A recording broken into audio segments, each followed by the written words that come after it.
আগামী 30 বছর যদি বিশ্বে কোনো তেল নাও থাকে, ওরা চলতে পারবে, প্লেন উড়াইতে পারবে।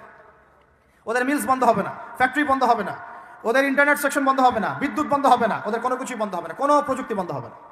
এত তেল তারা রিজার্ভ করলো কি দিয়ে? ওর দেশে ছাপানো বিনামূল্যের ডলার দিয়ে। এবং সেই ডলারটা আমরা নিলাম, নিয়ে আমরা মাশাআল্লাহ অট্টালিকা নির্মাণ করলাম, আর মনে করলাম যে মাশাআল্লাহ আমি তো খুব ধনী হয়ে গেলাম, সমৃদ্ধি অর্জন করলাম। আদতে এখানে পশ্চিমাদের সবই লাভ। আমরা বলি না জালাও তাই কদু, সরি, আমরা বলি আম গেল সালাও গেল, তাই না? এখানে আমও তাদের, সালাও তাদের। আদতে আমাদের কিছু নাই। আপনারা হাসতেছেন, কিন্তু এইটা হচ্ছে সারা বিশ্বের সবচেয়ে বড় জুলুম। এখন আমরা তো থার্ড ওয়ার্ল্ডের কান্ট্রি, এরা হচ্ছে এটা হচ্ছে যারা বড় বড় ধনী রাষ্ট্র, ওদের অবস্থা হচ্ছে এই। আর আমরা যারা থার্ড ওয়ার্ল্ডের কান্ট্রি, উন্নত বিশ্বের দিকে এগিয়ে যাচ্ছে, আমরা যারা আস্তে আস্তে, যে পথে আমাদের দুর্নীতি বাধা, আমাদের এই যে নৈতিকতার অবক্ষয় বাধা, আমাদের মধ্যে আমানতহীনতা বাধা, এই বাধাগুলো আমাদেরকে আগাতে দিচ্ছে না। তা আমাদের অবস্থা কি হতে পারে তাহলে চিন্তা করেন। এবার আমরা এই জায়গায় আছি, এই জায়গায় বসে বসে আপনি মনে করছেন যে আপনি মাশাআল্লাহ খুব পাক্কা মুসল্লি, হালাল খাচ্ছেন, নামাজ পড়তেছেন, তাহাজ্জুদ গোজার, জান্নাত কিনে নিয়েছেন মাশাআল্লাহ। অথচ আপনার অর্থনীতি সুদভিত্তিক, এবং এই সুদভিত্তিক অর্থনীতির আন্ডারে থেকে কোনো বেসরকারি ব্যাংক পর্যন্ত 100% সুদমুক্ত সিস্টেম দিতে পারবে না। ফুল স্টপ, খালাস। আর এর উপরে আবার আছে ঘুষ, তার উপরে আবার আছে দুর্নীতি, তার উপরে আপনারা আবার মাপে কম দিচ্ছেন, তার উপরে আবার পণ্য মজুত করছেন, মার্কেটে ইচ্ছাকৃতভাবে প্রাইস বাড়ায় দিচ্ছেন, এই কাজগুলো করছেন। আমি শিক্ষিত একটা সমাজ পেয়েছি বলে কথাগুলো এভাবে মাহফিলে বললাম। এগুলো মাহফিলে কিন্তু আলোচনা হয় না। এগুলো কি মাহফিলে আলোচনা হয়? আমরা বিশ্বাস করি গাজীপুরের শহরের মানুষ, সব ঢাকার মানুষ, আপনারা সব বুঝেন, ইন্টেলেকচুয়াল অডিয়েন্স আছেন এখানে। এই কথাগুলো খোলামেলা বলার কারণেই ওদের দ্বারা পালিত কিছু তথাকথিত শায়েখ আমার উপর খুব ক্ষিপ্ত। এর আকিদা ঠিক না, এর মানহাজ ঠিক না, এই লেকচার শোনা যাবে না, ইত্যাদি ইত্যাদি। ঠিক আছে, আমারটা শোনার দরকার নেই, তোমাকে শুনতে কে বলছে? তোমার শোনার ইচ্ছা করে না, তুমি শুনিও না। যাদের শোনার ইচ্ছা তারা শুনবে ইনশাল্লাহ। আর তোমার মতো কিছু মুনাফিক না শুনলে আমার কিছু যায়ও আসে না। ইনশাল্লাহ মুমিনরা যারা, তারা শুনবে, বুঝবে, ইনশাল্লাহ ওরাই প্রজন্ম করবে ইনশাল্লাহ। আর আমাদের ভুল হতে পারে, ভুল হলে সেটা ওলামায়ে কেরাম সংশোধন করবেন। ওলামায়ে কেরাম যদি আমাদেরকে বলেন না ভুল হয়েছে, অবশ্যই মাথা পেতে নেব ইনশাল্লাহ। আমরা আলেম ওলামার বাইরে নয়। গাধাদেরকে আমি তো বুঝাতে পারি নাই। কাগজের টাকা আর এই যে আপনার এই ইলেকট্রনিক মানির কথা তো দীর্ঘদিন বলেছি, কিছু গাধা আছে, এদেরকে বুঝাতে পারি নাই। এর মধ্যেও সুদ আছে, এর মধ্যে কি আছে? আর আমি কখনোই বলি নাই যে কাগজের টাকাটা হারাম। মিথ্যাচারে এরা যে পরিমাণ হাদিস জাল বানায়, এদের চেয়ে বড় জাল বানানো পর কেউ নাই বাংলাদেশে। একটা কথাকে ঘুরাই ফিরে এমন ব্যাখ্যা শুরু করবে যে আপনি বিভ্রান্ত হয়ে যাবেন। একটা ইমোশন প্রকাশ করবেন, উহুদের প্রান্তে দাঁড়িয়ে একটা ইমোশন প্রকাশ করবেন, ও বানাই দিবে ও জান্নাতের ধান পেয়ে আসছে। আপনি বলবেন যে কাগজের টাকা নয়, মনিটরি সিস্টেমটা হারাম, ও বানাই দিবে ও বলেছে কাগজের টাকা হারাম। আপনি বলবেন যে আপনার যদি গান শুনতেই হয় তাহলে একা একা শোনেন, আমাকে শোনাচ্ছেন কেন? ও বানাই দিবে ও গান একা শোনা জায়েজ বানাই দিছে। এর এত খবিস, এত খান্নাস, এদের চরিত্রটা চিনতে পারতাম না আমরা যদি গাজাই শোনা আসতো। আল্লাহর কসম, আমিও কিছু কিছু জায়গায় এদেরকে কোনো কোনো ক্ষেত্রে ভালো মনে করতাম। আল্লাহর কসম, গাজাই শোনা আসলে আমি বুঝতে পারতাম না এদের ভিতরে কত মুনাফিকি আছে। বিশ্ব অর্থনীতিকে দেখবেন, ভিতরে চোখ দিয়ে দেখবেন, ইলেকট্রনিক মানির মধ্যেও সুদ আছে, কাগজের টাকার ভিতরেও সুদ ঢুকেছে। সামনে আসবে বিটকয়েন্স, যেটা অলরেডি চলে আসছে, আরেকটা আসবে, সেটা হলো ক্যাশলেস সোসাইটি। কি বললাম বলেন? বলদ বলবে যে ভবিষ্যৎবাণী করে গেল, আহলুল বলদ ওয়াল কিরদা, আহলুল হিমার ওয়াল কিরদা।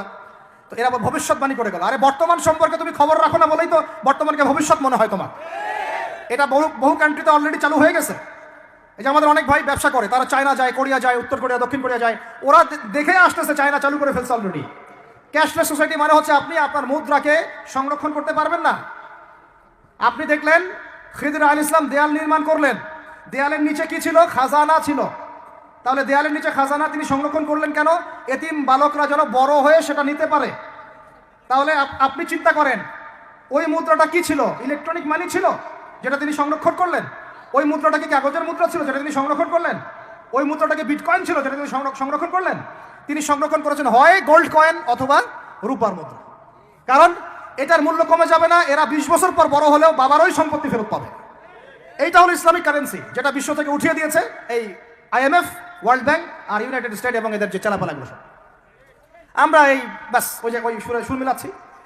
ওরা কাগজের মুদ্রা দিয়ে সারা বিশ্বটাকে ডমিনেট করছে। তাও আবার এখানে আরো ব্যাপার আছে, কাগজের সব মুদ্রা আবার এক মানের না। এগুলো হচ্ছে হার্ড কারেন্সি, মানে শক্তিশালী কারেন্সি। এগুলো সফট কারেন্সি, মানে নরম কারেন্সি। বাংলাদেশের টাকা কোন কারেন্সি, হার্ড না সফট? এতটুকু তো জানেন। হার্ড কারেন্সি কি? মার্কিন ডলার। মানে মগের মূল্য। একটা কথা হচ্ছে না, মগের মূল্য। মগ কারা জানেন? হয়েছে যারা রোহিঙ্গাদেরকে মেরেছিল ওরা এদের বলে মগ। আপনারা তো এগুলো জানেন না। ছোটবেলা আমাদের বাবা মারা ঘুম পাড়াতো না, খোকা ঘুমালো পাড়া জুড়ালো বর্গি এলো দেশে, মনে আছে? বুলবুলিতে ধান খেয়েছে কি বলেন, তারপরে খাজনা দিব কিসে মনে আছে? ধান ফুড়ালো পান ফুড়ালো কি জানি, খাজনার উপায় কি, আর কটা দিন সবর করো নাকি রসুন। এখানে কি বোঝানো হয়েছে আপনি বুঝতে পারবেন না, ইতিহাস পড়তে হবে। খোকা ঘুমালো পাড়া জুড়ালো বর্গি এলো দেশে, বর্গি মানে যে মগদেরকে বোঝানো হয়েছে। ওরা উগ্র ছিল, যেখানে যাইতো এরকম মঙ্গলদের মতো ম্যাসাকার করতো, ফসল বিনষ্ট করতো, ট্যাক্স নিত, জুলুম করতো, ওইটা ভয় দেখানো হতো। ওই জন্য ওদের মূল্যক, ওদের এই যে আগ্রাসনটাকে বলা হয় মগের মূল্যক। মগের মূল্যকের ব্যাখ্যা বুঝলেন? এটা মগের মূল্য। ওরা এখন হার্ড কারেন্সি দিয়ে মগের মূল্য কিরকম, যে সারা বিশ্বের সফট কারেন্সিগুলো আমার কারেন্সি দিয়ে নির্ধারিত হবে। মানে আপনার 100 টাকা সমান সমান ওর $1 মগের মূল্য। কেন আমার 1 টাকা সমান সমান তোমার $1 হতে পারে না? হতে পারে না? এটা করতে দিবে না, কারণ এটা করলে আপনার অর্থনৈতিক অবস্থা অনেক সমৃদ্ধ হয়ে যাবে এবং আপনি তাদের সমান হয়ে যাবেন। আপনি যে দামে তেল কিনবেন তাকেও সে দামে তেল কিনতে হবে। তো ওরা এটা ধরিয়ে দিল। শুধু তাই না, IMF এর মাধ্যমে, ফেডারেল রিজার্ভের মাধ্যমে, ওয়ার্ল্ড ব্যাংকের মাধ্যমে তারা এটাকে আমরা দ্বিতীয় বিশ্বযুদ্ধের পরের কথা বলছি। ওই সময় ব্রেটন উড কনফারেন্স হয়েছে, পড়ে দেখবেন। ব্রেটন উড কনফারেন্স হয়েছে, মার্কিন ডলারকে সারা বিশ্বের রুলিং মানে কারেন্সি হিসেবে ওরা নির্ধারণ করলো মগের মূল্য, এবং প্রত্যেকটা কারেন্সি এর আন্ডারে নিয়ন্ত্রিত হবে এবং টাকার মান অন্যান্য মুদ্রার মান বাড়বে কমবে এর ভিত্তিতে, আপনার প্রবৃদ্ধির ভিত্তিতে নয়। এবং তার হাতে নিয়ন্ত্রণ থেকে যাবে, যদি আপনি বেশি বাড়াবাড়ি করেন আপনার টাকার মান তারা কমাই দিবে। কয়দিন আগে ইলেকশনের আগে একটা শব্দ শুনেছিলেন অনলাইনে, স্যাংশন দিতে চাই, স্যাংশন, মনে আছে? হ্যাঁ মনে আছে? কি জিনিস বুঝছেন আপনারা? কিছু ওটা বুঝেন নাই। অর্থনৈতিক নিষেধাজ্ঞা কিভাবে দিতে পারে, আপনার টাকার মান তারা কমাই দিবে। তখন 1 কেজি পেঁয়াজের দাম হবে 500 টাকা, 1 কেজি রসুনের দাম হবে 1000 টাকা, 1 ব্যারেল তেলের দাম হয়ে যাবে দেখবেন 10,000 20,000 টাকা। কিচ্ছু করতে পারবেন না। তুরস্কের মতো কান্ট্রি যখন ঘুরে দাঁড়ানোর চেষ্টা করছিল, ওদের লিরার মান তারা বাড়িয়ে দিল একদম, ওটা তো মনে হয় 12,000 পর্যন্ত চলে গেছে। ইনফ্লেশন বলি আমরা এটাকে, মুদ্রাস্ফীতি, ওটা প্রায় 12,000% পর্যন্ত বেড়ে গিয়েছিল বলি নাউজুবিল্লাহ। এগুলো জুলুম, অর্থনৈতিক জুলুম। বাইরের চোখ দিয়ে দেখলে মনে হবে সুন্দর চলছে সবকিছু, ভিতরের চোখ দিয়ে দেখা শিখলে বুঝবেন অর্থনৈতিক ক্ষেত্রে এই বিশ্বে এই জায়নিস্টরা, ইহুদি খ্রিস্টানরা সবচেয়ে বেশি জুলুম করেছে। আরো আছে, বলতে থাকলে সারা রাত যাবে। এরপরে তারা আরবদেরকে বুঝালো, ইয়া শাইখ, আরবদেরকে বুঝালো, হাবিবি ইয়া হাবিবি, কাছে আসেন, শোনেন, আমরা আপনাদের কাছে তেল আছে, আপনারা তো তেল বয়কট করে দিয়েছেন, আর তেল ছাড়া তো আমাদের যুদ্ধ বিমান ফ্লাই করছে না। তেল কাদেরকে দিয়েছে আল্লাহ পাক? মিডল ইস্ট আরবকে দিয়েছে, ঠিক আছে? এখন হাবিবিকে বলা হচ্ছে আপনারা তো তেল বয়কট করে দিলেন। এটা করেছিল বাদশাহ ফয়সাল বলেন রাহিমাহুল্লাহ, উনি একজন সাহসী নেতা ছিলেন, এই জন্যই তাকে গুপ্ত হত্যা করা হয়েছে। সাহসী যারা তাদেরকে গুপ্ত হত্যা করে এটা একটা সুন্নত, এটা মাথায় রাখবেন। খুব ট্যালেন্টেড একজন দেখবেন, খুব ট্যালেন্টেড একজন বিজ্ঞানী দেখবেন হঠাৎ নাই, তা বাস করে মিসাইল এসে পড়ে গেল। এমন সূক্ষ্ম স্নাইপার দূর থেকে 12,000 কিলোমিটার দূর থেকে মেরে দিলে আপনার কলিজার মধ্যে ফেলে গেল। এগুলো জেনে বুঝেই আমরা প্রতিদিন সকাল করি, সন্ধ্যা করি, আলহামদুলিল্লাহ। কারণ অ্যাটলিস্ট আপনাকে তো জানতে হবে, জেনে নেন, পরে আপনারা চিন্তা করবেন যে কিভাবে লাইফ লিড করবেন। ফাযাক্কির ইন্নামা আনতা মুযাক্কির, আপনি উপদেশ দিন, শুধু আপনি উপদেশ দাতা, লাস্তা আলাইহিম বিমুসাইতির। ফাযাক্কির ইন নাফাআতিয যিকরা সায়াযাক্কারু মান ইয়াখশা, যারা আল্লাহকে ভয় করে তারা ফিরে আসবে ইনশাআল্লাহ। তো যেটা বলছিলাম, বাদশা ফয়সাল একদম বয়কট করে দিলেন। এবার ওরা এসে বুঝাচ্ছে যে তেল ছাড়া তো আমাদের চলছে না, এদিকে ওদের ডলারের মান কমে যাচ্ছে, মুদ্রাস্ফীতি হচ্ছে, ইনফ্লেশন হচ্ছে। এখন তারা বোঝালো যে ঠিক আছে একটা চুক্তি করা যাক। যুবকরা ভালো করে শোনেন, এগুলো জানেন না বলেই অনেক সময় আপনি সহি বলে সহি ভুল পথে যাচ্ছেন। ভাই সহি পথেই যাচ্ছেন, বাট এটা সহি ভুল হয়ে যাচ্ছে। ওরা বুঝতে পারছি? সহিহের আড়ালে একটা মারাত্মক জয়ীফ আর জাল আকীদা আছে, এটা আপনার সামনে সহি দিয়ে ঢেকে দেওয়া হয়েছে, বুঝতে পারতেছেন না। এই জায়গাটাকে ভালো করে বোঝেন। যখন উম্মতের সাথে কেউ গাদ্দারি করে তখন সে সহি থাকে না। উম্মতের সাথে কেউ যদি গাদ্দারি করে তখন সে কি থাকে না? সহি থাকে না। এখন আসেন, আমি ধর্মতাত্ত্বিক কথা বলছি। এখানে বাদশা ফয়সাল তাকে কনভিন্স করা হলো, ঠিক আছে আমরা তেল কিনবো, আপনাদের কাছ থেকে কিনবো, আপনাদের গলফ কান্ট্রি যেগুলো আছে এদের কাছ থেকে কিনবো, তবে একটা শর্ত, আপনারা তেল বিক্রি করবেন শুধু মার্কিন ডলারে, অন্য কোনো কারেন্সিতে তেল বিক্রি করতে পারবেন না। বলেন নাউজুবিল্লাহ। আপনি বাংলাদেশ গভর্নমেন্ট যদি গিয়ে এক ব্রিফকেসের মধ্যে 1 কোটি টাকা নিয়ে যায়, বুঝেন কথা, বুঝতে পারতেছেন? 1 কোটি টাকা আমাদের টাকা নিয়ে গিয়ে যদি বলে শেখ হাবিবি আমাকে তেল দাও, ওরা বলবে তেল দিতে পারবো না, খালাস, কুল্লু খালাস, এখান থেকে বের হও। কথা বুঝতে পারেন নাই? 1 কোটি কি দিবেন? টাকা, তেল দিবে না। লিখে নেন, দিবে না। কিন্তু সেই 1 কোটি টাকাকে যদি আপনি ডলারে কনভার্ট করেন, ওটাকে ডলার দিয়ে কনভার্ট করেন, করে যদি বলেন হাবিবি তেল, তখন বলবে যে আসো তাহলে লাইফে তেল নিয়ে যাও, খালাস কুল্লু খালাস। আর বুঝতে পারছেন, তেল বিক্রি করব শুধুমাত্র ডলার দিয়ে, ডলার ছাড়া অন্য কোনো কারেন্সিতে তেল বিক্রি করতে পারবো না। এইটা পশ্চিমারা আরবদের সাথে একটা সন্ধি করলো আর কি, চুক্তি করলো। এই চুক্তির নাম হলো পেট্রো ডলার মনিটরি সিস্টেম।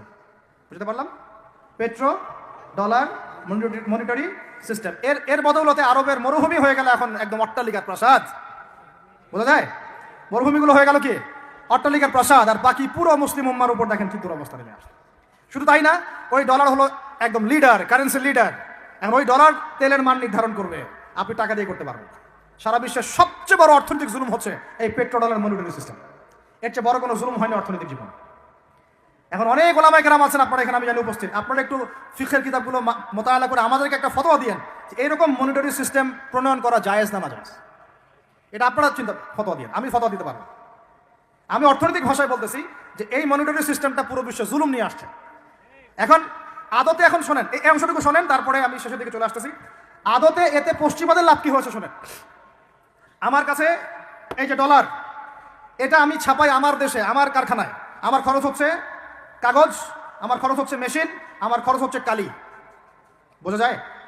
বোঝা যাচ্ছে? আচ্ছা, এখন সেটা আমি বানালাম, ছাপালাম, গিয়ে আমি আরবকে দিলাম, তেল দাও। ওরা এই কাগজের টাকাটা নিল, নিয়ে রিজার্ভ করলো, করে মূল যে তেল, এই তেলটা মনে করেন তেল বা সোনা, তেল বা সোনা একই কথা, কারণ সোনার ফাংশন প্লে করছে এখন তেল। এখন তো যেহেতু গোল্ড দিনার নাই, দিরহাম নাই, এই তেলটা তারা নিল, নিয়ে ওদের দেশের আন্ডারগ্রাউন্ডে বাংকার আছে, গ্যালনকে গ্যালন তেল রিজার্ভ করতে থাকলো, রিজার্ভ করতে থাকলো, রিজার্ভ করতে থাকলো। এমনভাবে রিজার্ভ করতে থাকলো যে বিগত 30